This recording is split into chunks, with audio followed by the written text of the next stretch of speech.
প্রায় 2 বছর পর বাংলাদেশিদের জন্য ট্যুরিস্ট ভিসা চালু করল ভারত। রোববার থেকে আবেদন নেবে আইভ্যাক, জানালেন হাই কমিশনার। করে দিলাম 5 সেন্টারে হবে, কিন্তু আস্তে আস্তে আমি ওই সেন্টারগুলো যে আগে ছিল ওইটা বাড়াবো। বেইজিংয়ে ইনভেস্টমেন্ট ফোরামে বাংলাদেশে বিনিয়োগের আহ্বান প্রধানমন্ত্রী তারেক রহমানের। তিস্তা সহ বিভিন্ন নদী ব্যবস্থাপনায় সহযোগিতা বাড়ানোর ঐকমত্য। All these initiatives have one purpose: to ensure the investor and businesses can land in Bangladesh with greater ease, confidence and clarity. অন্তর্বর্তী সরকারের সময় সেবা খাতে 12,633 কোটি টাকার দুর্নীতি, জরিপ টিআইবির। সবচেয়ে বেশি অনিয়ম পাসপোর্ট ও বিআরটিএতে।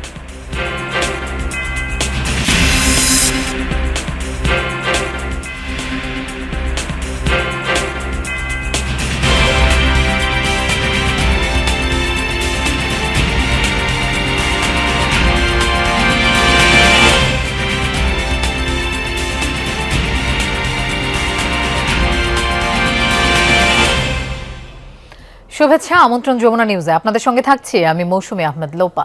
এতক্ষণ শিরোনাম দেখছিলেন। প্রায় 2 বছর পর বাংলাদেশিদের জন্য আবারও ট্যুরিস্ট ভিসা চালু করল ভারত। রাজধানী যমুনা ফিউচার পার্কে ভারতীয় ভিসা সেন্টার পরিদর্শনে এসে এই ঘোষণা দিয়েছেন দেশটির নতুন হাই কমিশনার দীনেশ ত্রিবেদী। জানিয়েছেন আগামী 28 জুন রোববার থেকে ভিসার জন্য আবেদন করা যাবে। দীনেশ ত্রিবেদী বলেন, ঢাকার পাশাপাশি রাজশাহী, চট্টগ্রাম, খুলনা ও সিলেটের ভিসা সেন্টারও চালু থাকবে। ভবিষ্যতে আরও ভিসা সেন্টার বাড়ানোর আশাবাদ ব্যক্ত করেন তিনি। বলেন, ভিসা সেন্টারে শিশু ও শারীরিক প্রতিবন্ধীদের জন্য বিশেষ সুবিধা চালু করা হবে। মূলত 24-এর 5 আগস্টের পর থেকে বাংলাদেশিদের ট্যুরিস্ট ভিসা দেয়া স্থগিত করে ভারত। ভারতীয়দের জন্য একই উদ্যোগ নেওয়া হয় অন্তর্বর্তী সরকারের পক্ষ থেকে। এই অচলাবস্থার অবসান হলো দীনেশ ত্রিবেদী বাংলাদেশে ভারতীয় হাই কমিশনার হিসেবে যোগদানের পর। ঢাকায় তিনি মন্ত্রী পদমর্যাদায় দায়িত্ব পালন করবেন বলে জানিয়েছে দেশটির পররাষ্ট্র মন্ত্রণালয়।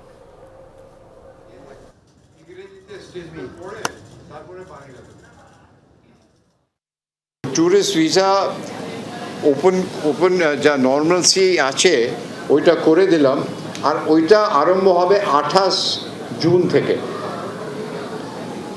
ওই নর্মাল ভিসা অপারেশন যাকে বলে for tourist visa, medical visa তো এমার্জেন্সিতে আগে সাবমিট হতো, ওইটা চলবে 5 সেন্টারে হবে, কিন্তু আস্তে আস্তে আমি ওই সেন্টারগুলো যে আগে ছিল ওইটা বাড়াবো। চীনের ব্যবসায়ীদের বাংলাদেশে বিনিয়োগের আহ্বান জানিয়েছেন প্রধানমন্ত্রী তারেক রহমান। তিনি জানান, তাদের সহযোগিতার জন্য প্রথমবারের মতো অফিস খোলা হবে দেশটিতে। বেইজিংয়ে বাংলাদেশ ইনভেস্টমেন্ট ফোরাম শীর্ষক কনফারেন্সে বিনিয়োগকারীদের লভ্যাংশ ও মুনাফা নিরাপত্তার অঙ্গীকার করেন সরকার প্রধান।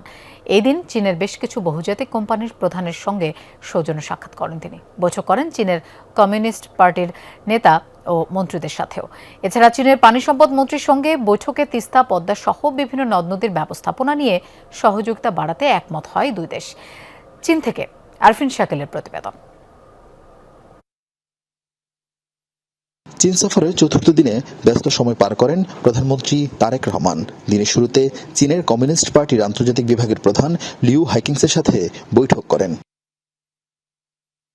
পরে প্রধানমন্ত্রী যোগ দেন বিডা আয়োজিত বাংলাদেশ ইনভেস্টমেন্ট ফোরামের সম্মেলনে। প্রধানমন্ত্রী তারেক রহমান জানান, আর্থিক খাতে বিগত সময়ের অব্যবস্থাপনাকে কঠোর হাতে সংস্কার করা হচ্ছে। এর মাধ্যমে বিনিয়োগকারীদের মূলধন ও মুনাফার নিরাপত্তা নিশ্চিত করবে সরকার।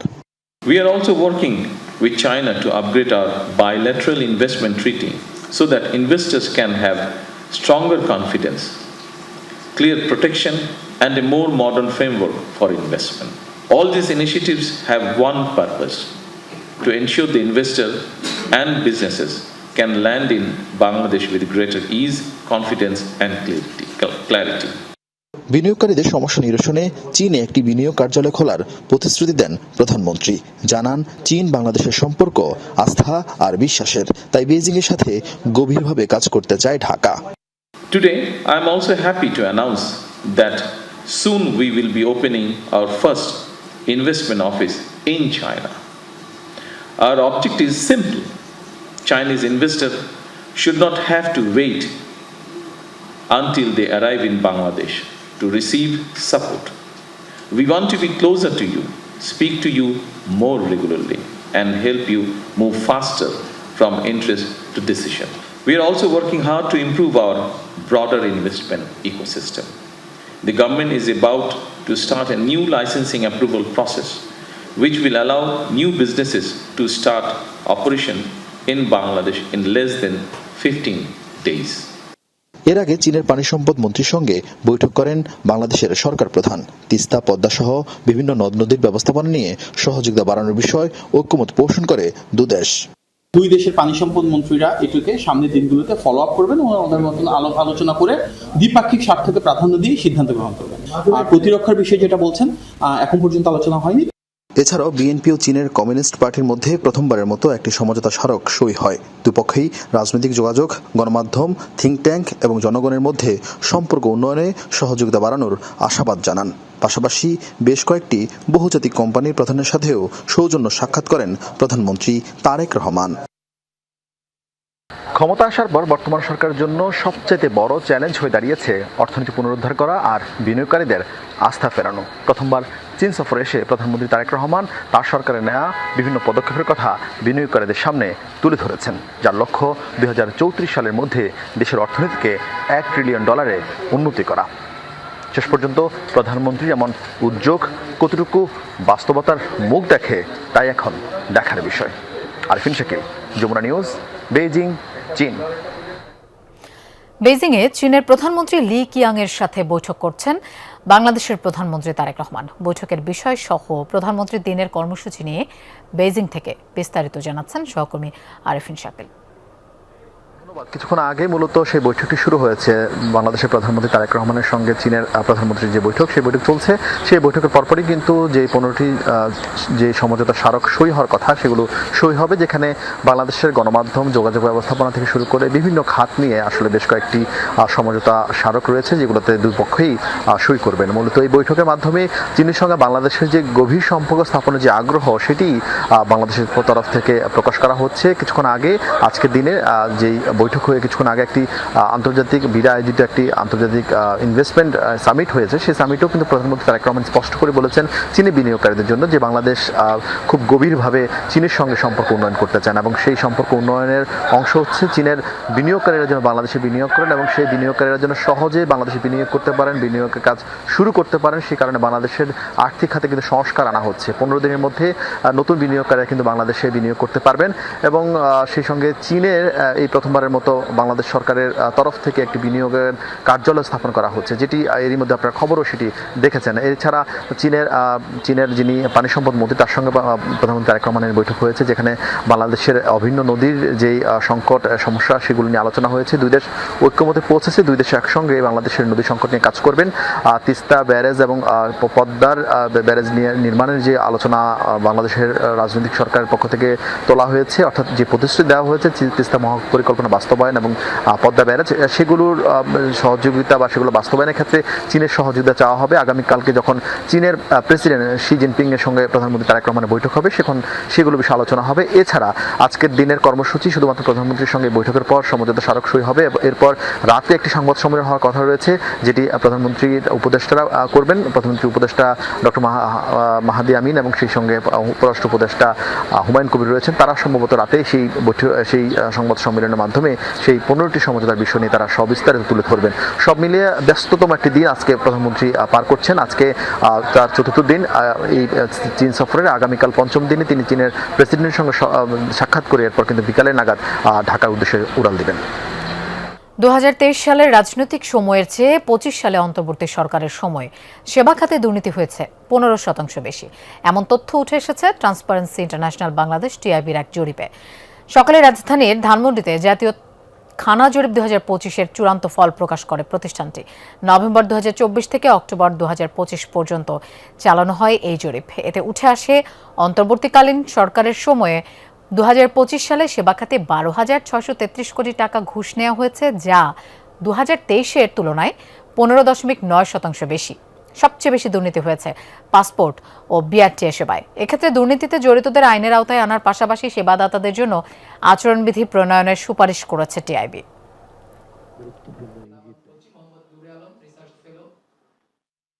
আমরা মনে করি যে এটি একটা ধারাবাহিকতা। এই যে দুর্নীতির বিচার হয় না, প্রতিরোধ হয় না, প্রতিকার হয় না, যারা দুর্নীতি করে তাদেরকে এমনকি পুরস্কৃত করা হয়, এটাও উত্তরদাতারা বলেছেন।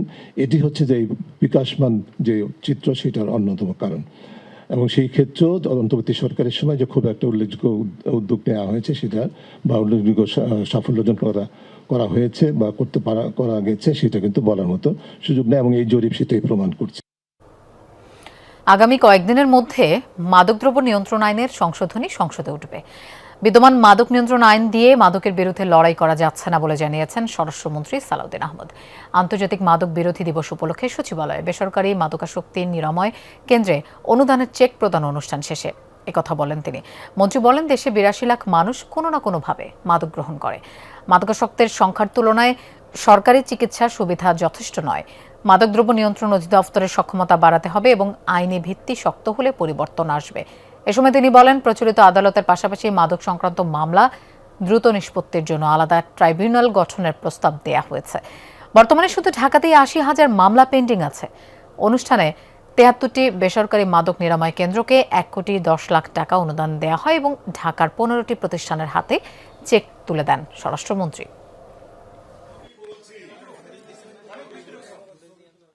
মাদক দ্রব্যের জন্য আলাদা ট্রাইব্যুনাল সৃজনের প্রস্তাব দিয়েছি, পাশাপাশি এখতিয়ার সম্পন্ন আদালতও থাকবে। মাদক ব্যবসায়ীদেরকে ধরার পরে থানায় সুপর্দ করার আগে, এফআইআর করার আগে মধ্যবর্তী একটা সময়ে রাখতে হয়। মাদক দ্রব্য নিয়ন্ত্রণ অধিদপ্তর কোনো রেগুলার থানা না, হাজতখানার ব্যবস্থা রাখা হচ্ছে, ট্রান্সপোর্টেশনের ব্যবস্থা রাখা হচ্ছে, ডগ স্কোয়াডের ব্যবস্থা রাখা হচ্ছে। এগুলো করার পরে আমরা একটা অপারেশনে যাব। সেই আইনটা আগামী কয়েকদিনের ভিতরে পার্লামেন্টে উঠবে ইনশাআল্লাহ।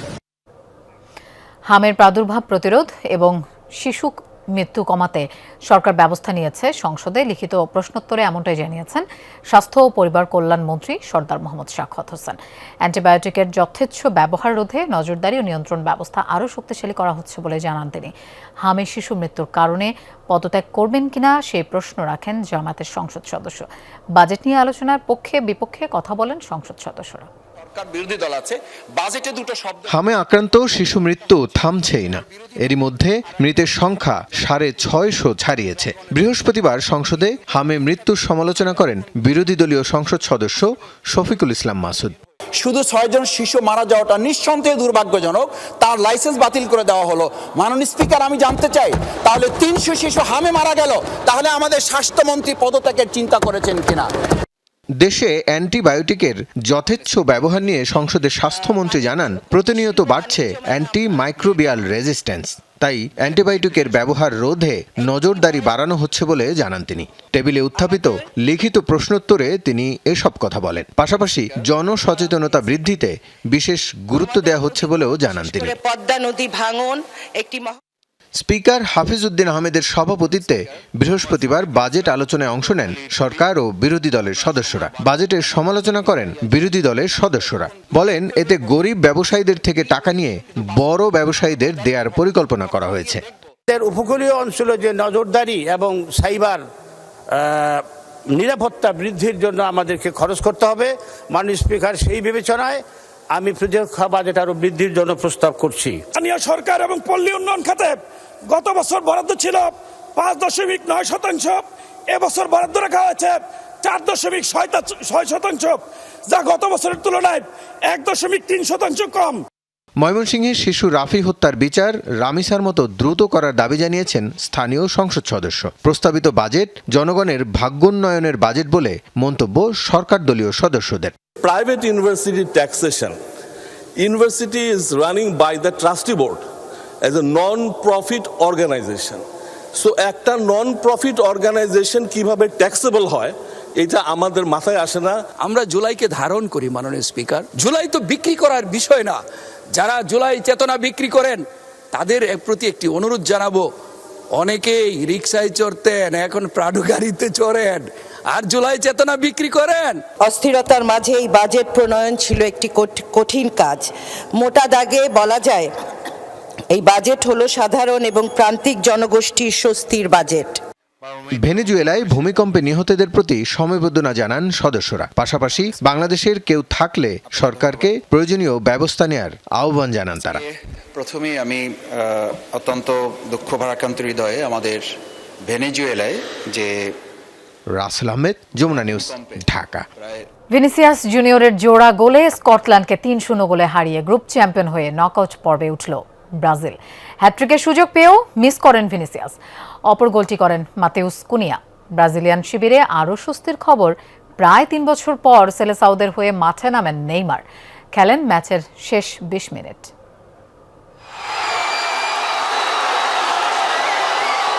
ম্যাচের 76 মিনিট সমর্থকদের ধৈর্যের চূড়ান্ত পরীক্ষা শেষে প্রায় 3 বছরের বিরতি কাটিয়ে ব্রাজিলিয়ান জার্সিতে দেখা দিলেন নেইমার। মায়ামির হার্ড রক স্টেডিয়ামে ততক্ষণে অবশ্য লেখা হয়ে গেছে ম্যাচের চিত্রনাট্য, যে গল্পের নায়ক নেইমার নন, ভিনিসিয়াস জুনিয়র।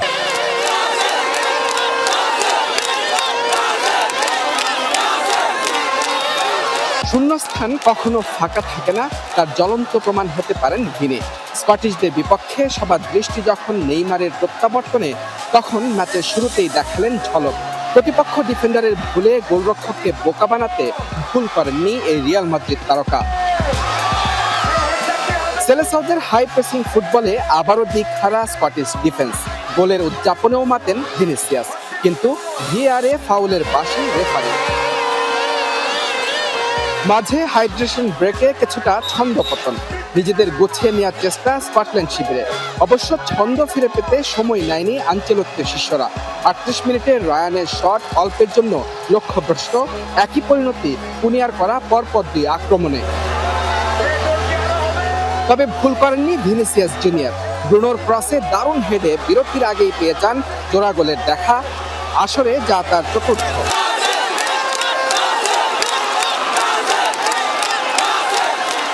বিরতির পর হ্যাট্রিক পূরণ করার সহজ সুযোগ নষ্ট করেন ভিনিসিয়াস। নেইমার স্লোগানে মুখরিত তখন মায়ামির হার্ড রক স্টেডিয়াম। কিন্তু মন গলেনি আনচেলত্তির, আস্থা রাখেন কুনিয়াতেই, যার প্রতিদানে ব্রাজিলের 3য় গোলে নাম লেখালেন আগের ম্যাচে জোড়া গোল করা কুনিয়া। মাঝে গোল পরিশোধে স্কটল্যান্ড বেশ কিছু আক্রমণ করলেও সেলেসাওদের জমাট রক্ষণ ভাঙা সম্ভব হয়নি। অবশেষে অপেক্ষা ফুরোয় নেইমার ভক্তদের। প্রত্যাবর্তনের ম্যাচে হয়ে থাকলেন পার্শ্ব চরিত্র। ম্যাচের বাকিটা সময়ে বেশ কয়েকবার লিড বাড়ানোর সঙ্গে বিশ্বকাপে নিজের প্রথম হ্যাট্রিকের সুযোগ মিস করেছেন ভিনিসিয়াস জুনিয়র। জোড়া গোলে নেইমারের প্রত্যাবর্তন ম্যাচ রাঙালেন ভিনিসিয়াস জুনিয়র। বড় জয়ে গ্রুপ চ্যাম্পিয়ন হয়ে রাউন্ড অফ 32 এখন ব্রাজিল। অপর ম্যাচে মরক্কো হাইতিকে 4-2 ব্যবধানে হারালেও গোল ব্যবধানে পিছিয়ে থেকে গ্রুপ রানার্স আপ হয়ে নকআউট পর্বে অ্যাটলাস লায়ন্সরা। মুজরাবিন তারেক, যমুনা স্পোর্টস, যুক্তরাষ্ট্র। 43তম বিসিএস নন ক্যাডারে নিয়োগের পুরো প্রক্রিয়া অস্বচ্ছ হওয়ায় পুনরায় মেধার ভিত্তিতে ফলাফল প্রকাশের আদেশ দিয়েছেন হাইকোর্ট। আগামী 60 দিনের মধ্যে পুনরায় ফলাফল প্রকাশের নির্দেশনা দেওয়া হয়েছে।